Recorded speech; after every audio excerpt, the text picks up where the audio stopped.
Nats Chat is brought to you by Walters. Make Walters your spot to watch the Capitals march to the Stanley Cup. Plenty of TVs and beer selections.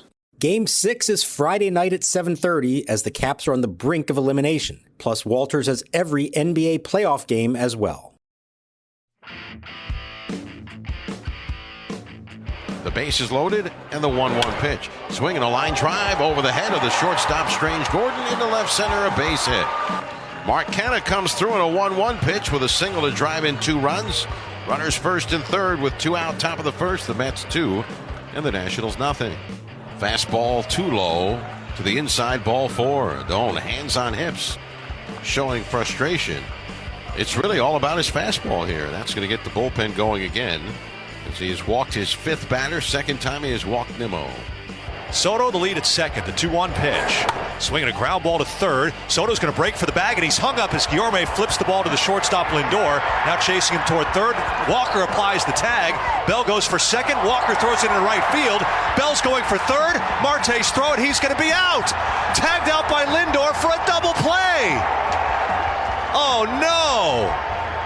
And welcome to Nats Chat for Friday, May 13th. 2022, as yes, it is Friday the 13th, but luckily for you, the only Jason who we might talk about on this podcast is Jason Worth, or maybe Jason Marquis. Either way, you're okay. I'm Al Galdi, host of the Al Galdi podcast. Mark Zuckerman is off for this installment of the pod, and I tell you, Mark left me with some gem to talk about with you on this episode of Nats Chat. But actually, we do have a lot to get into here. So the Nats on Thursday afternoon fell to 11-22 this season, a 4-1 loss to the New York Mets at Nationals Park. The Nats lost 2 of the 3 games in the series. The Nats now this season a mere 4-13 at home versus being 7-9 on the road. Now, look, the Mets are off to a great start to their season. Now, I don't trust the Mets, okay? I, never trust the Mets. The Mets have this,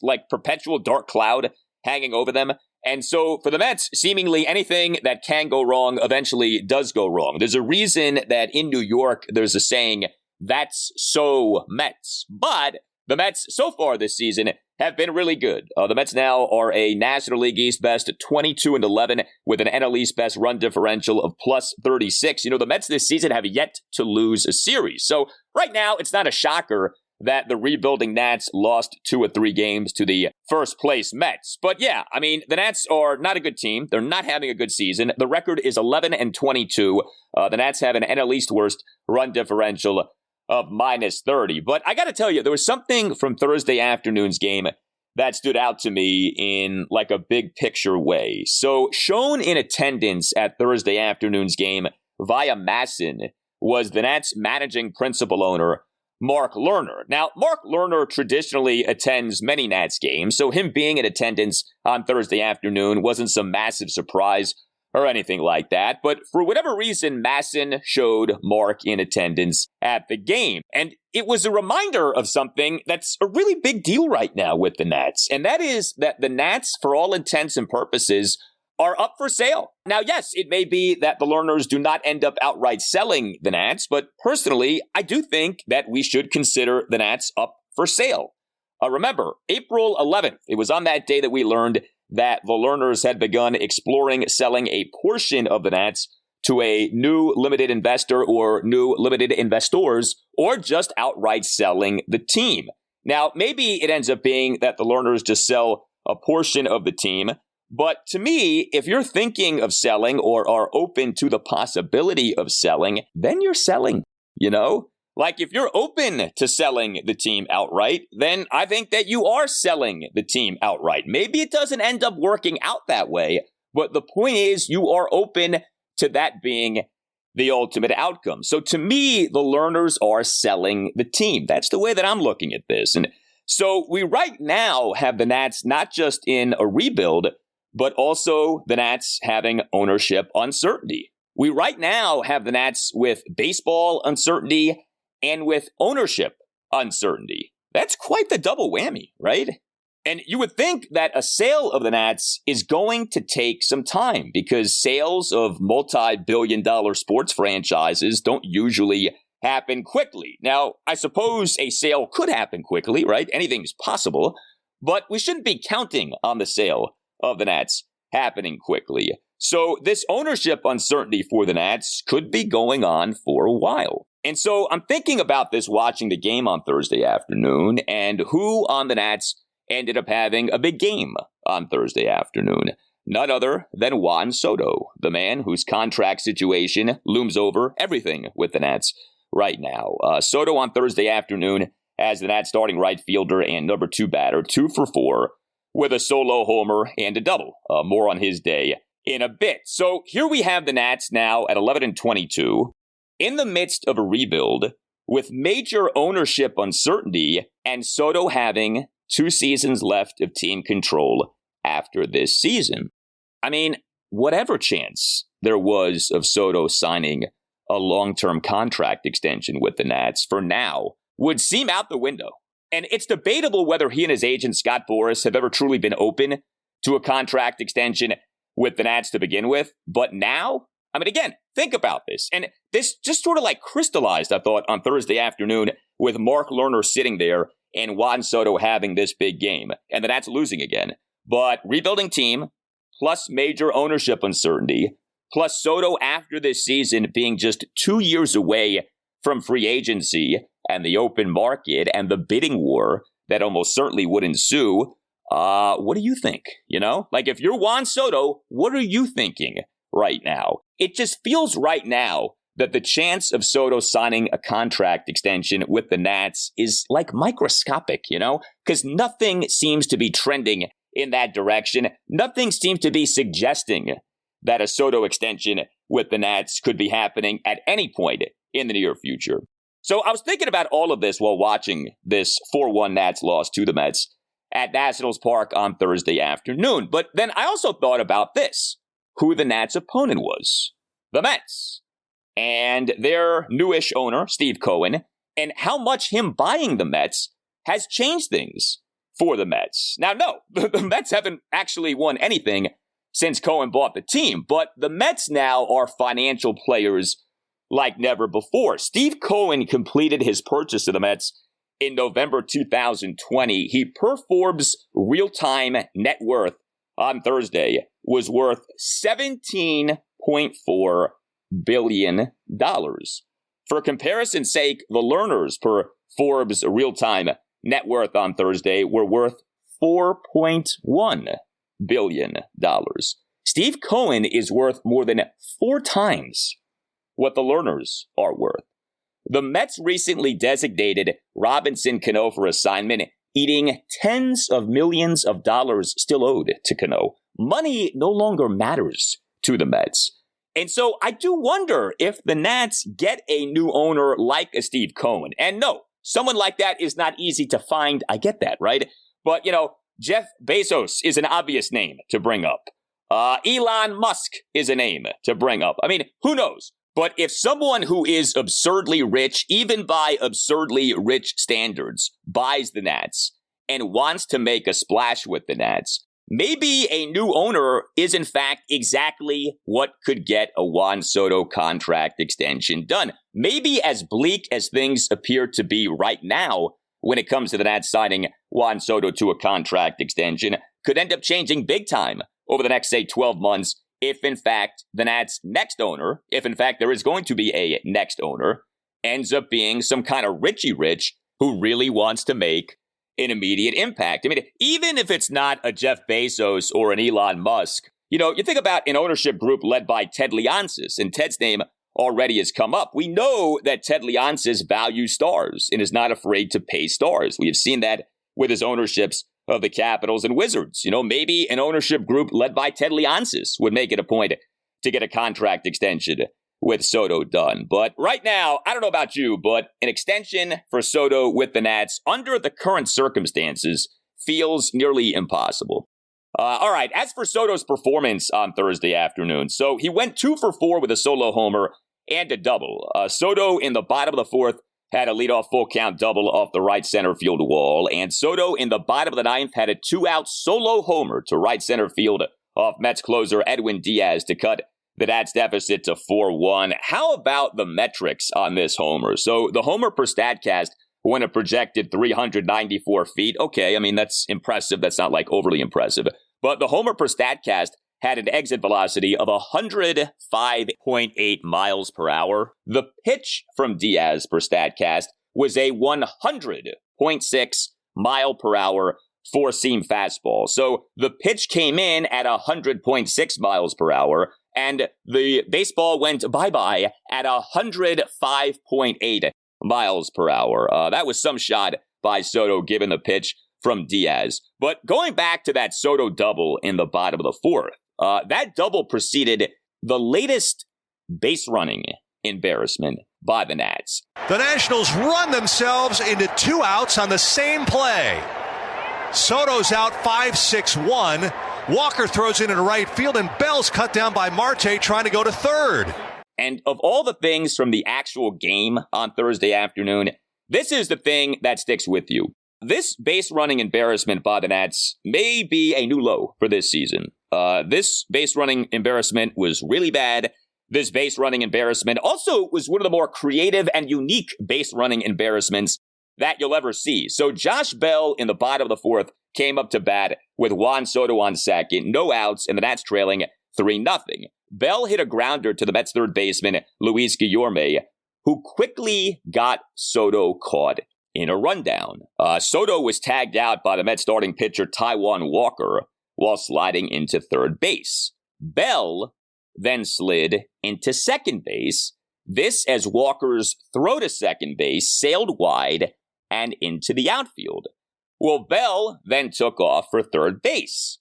But Bell ended up being tagged out by a mile at third base, off running toward third base with his head down, and thus not seeing Soto still at third base. And the Mets right fielder, Starling Marte, made a strong throw to third base. And so what ended up happening was Bell got tagged out at third base while Soto was laying stomach down in the base path and touching third base while on the infield dirt. I don't know if I believe what I just saw. So that's a 5-6-1, 9-6 double play.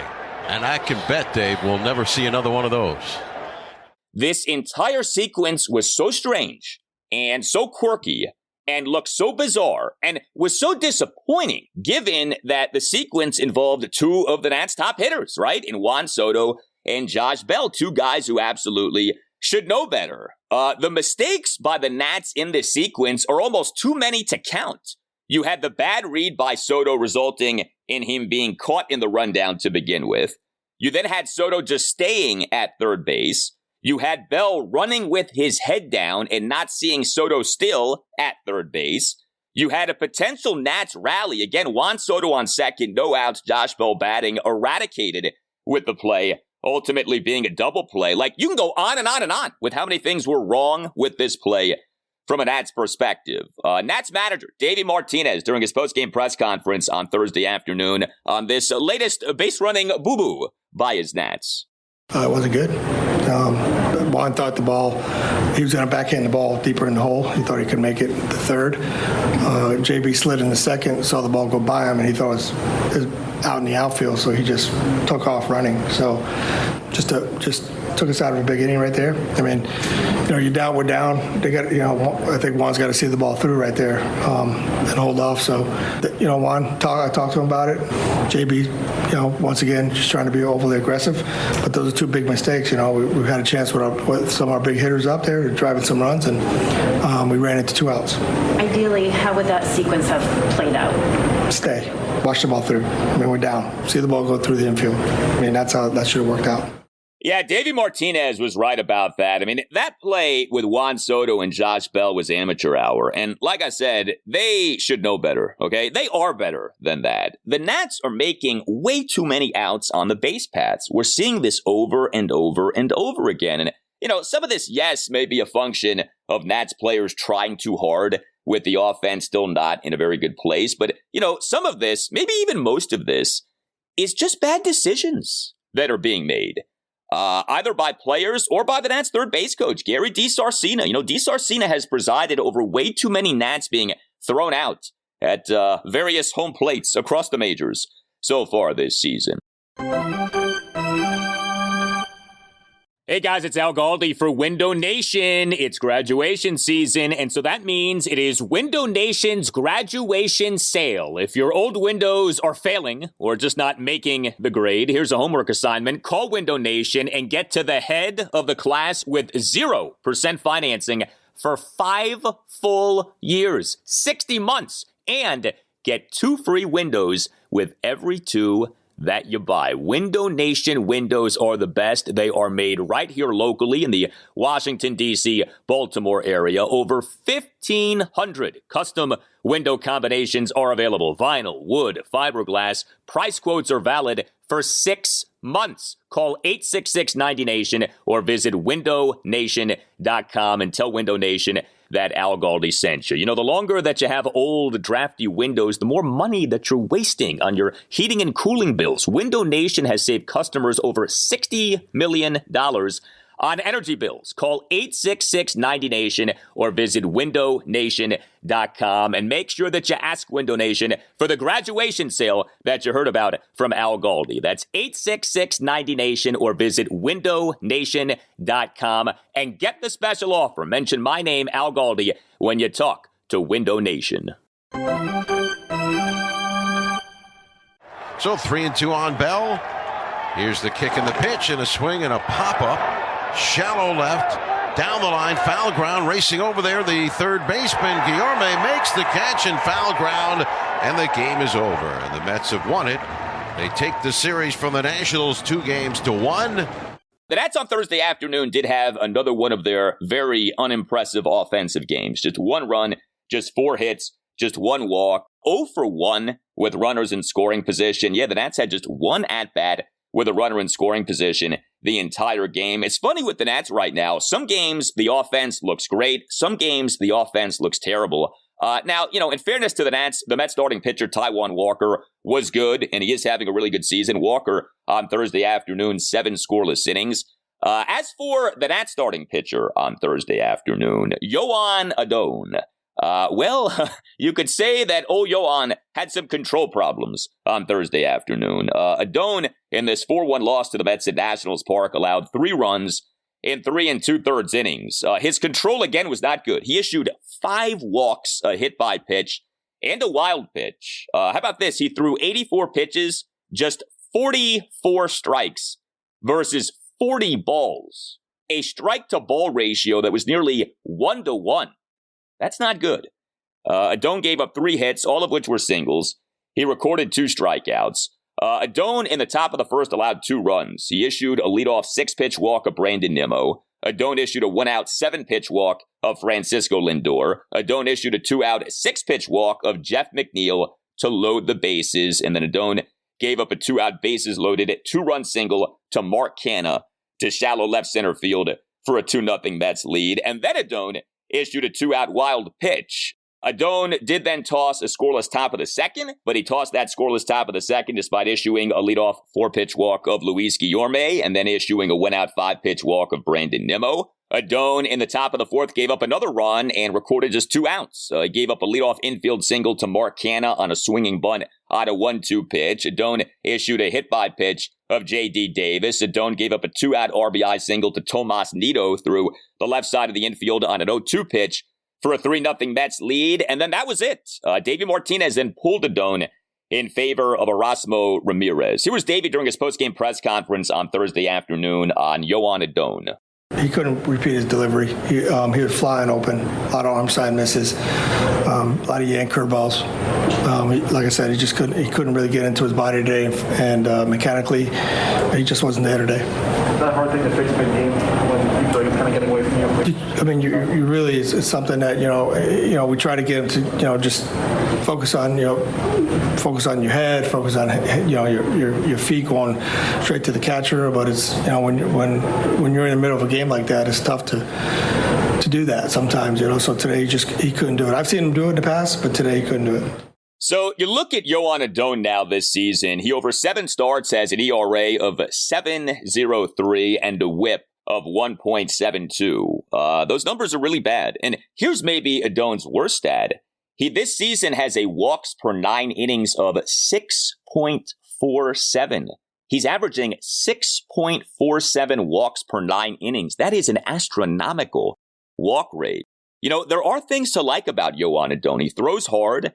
He gets strikeouts. His strikeouts per 9 innings this season is 8.16. Adon has a mound presence about him that I think is compelling. He is capable of pitching well. You know, Adon in the Nats 1-0 win over the Arizona Diamondbacks at Nationals Park on April 19th in Game 2 of a doubleheader sweep tossed 6 into third scoreless innings with 5 strikeouts, becoming the first Nats starting pitcher this season to complete at least 6 innings in a game. But man, Adon is like the new Henry Rodriguez. For those of you who remember him as a Nats reliever, Adon, like old H-Rod, cannot find the plate sometimes. Adon in a 5-0 Nats loss to the New York Mets at Nationals Park on April 9th allowed 4 runs in 4 into third innings. He in that game issued 4 walks, a hit by pitch, and 2 wild pitches. Adon in a Nats 9-4 loss at the Pittsburgh Pirates on April 14th allowed 6 runs in 4 2/3 innings. He in that game issued 3 walks and a wild pitch. Adon in a 9-3 Nats loss at the San Francisco Giants on April 30th allowed 4 runs in 4 innings. He in that game issued 3 walks and 2 hit by pitches. Adon in the Nats 3-0 loss at the Los Angeles Angels last Friday night, May 6th, allowed 3 runs in 5 innings. He struggled with his control in that game. He issued 5 walks and a wild pitch. He threw just 51 strikes versus 34 balls over 85 pitches, and he committed a throwing error on a pickoff attempt. You know, Adon has had problems with his pickoff attempts, but also for Adon in that loss at the Angels last Friday night, it was him giving up just 3 hits, a double and 2 singles, and he recorded 6 strikeouts, including striking out Mike Trout and Shohei Ohtani in succession on a combined 7 pitches for the final 2 outs in the bottom of the third with a runner on first. Like I said, there are things to like about Joan Adon, but the control problems loom large. Here was some more from Davey Martinez during his post-game press conference on Thursday afternoon on Joan Adon. This on trying to keep him from, unraveling during these ongoing struggles. Yeah, I mean, for us, it's not, we talk a lot about, of course you want to win, and he wants to go out there and win. But right now it's just about focusing on the little things with him. And a lot of it's due to his mechanics. So we just got to keep working with him. I mean, look, for what it's worth, I mean, he gave us 80-something pitches. Could have been even uglier than that, and it could have destroyed our bullpen for the weekend. But he battled as far as he could battle. At one point, at a certain point, I got to make a decision that he's had enough. But he threw some double play balls, which helped him out throughout. But when you're walking, that many guys, it's tough. And your pitch count is up to 80-something in 3 2/3 innings. It's tough. So, but Hickey's going to work with him. We'll talk to him about a few things that we think might help him, and then we'll see where he goes in 5 days. Yeah, this season is Joan Adon's age 23 season. The Nats signed Adon as an amateur free agent out of the Dominican Republic in July 2016. He is a young starting pitcher. He is a talented young starting pitcher. The Nats are so desperate right now for quality young starting pitchers. So the development of Adon does matter. And he definitely is a guy to be tracking here as this Nats rebuild goes on. As for the Nats bullpen on Thursday afternoon, the bullpen was good. 4 Nats relievers combined to allow 1 run in 5 1/3 innings. Erasmo Ramirez tossed 1 3 scoreless innings. Ramirez now has an ERA this season of 2.08. Carl Edwards Jr. tossed 2 perfect innings. Kyle Finnegan tossed a perfect top of the 8th. The lone run that came off the Nats bullpen came off Steve Cishek in the top of the 9th, during which he gave up a leadoff homer to Mark Canha to left center field for a 4-0 Mets lead. That was some shot by Canha. The homer winner projected 411 feet per StatCast. Next up for the Nats is the return of former Nats manager Dusty Baker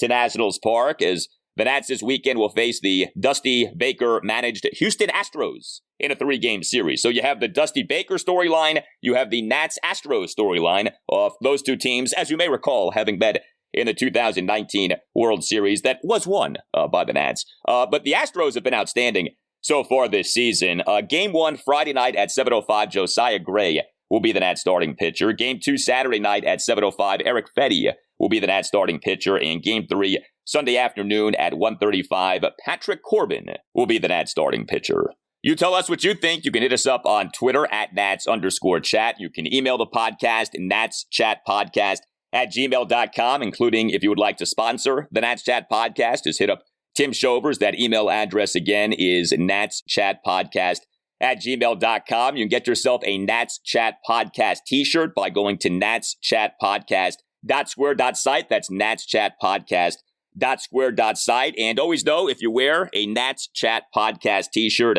at Nationals Park, send us a photo and we'll tweet it out for you. Again, you can tweet us at Nats_chat. You can email the photo to us as well, natschatpodcast@gmail.com. All Nationals radio highlights on Nats Chat are courtesy of 106.7 The Fan. Mark will be back with me on the next installment of the Nats Chat Podcast. Until then, I'm Al Galdi, and we'll talk to you next time on the Nats Chat Podcast. As the Nationals are a strike away from franchise history and some World Series history. As Hudson tries to close it out. It'll be another 3-2 pitch to Michael Brantley. Hudson sets. The kick in, here it comes. Swing and a miss! Swing and a miss! Swing and a miss! And a World Series Game 7 winning Curly W is in the books.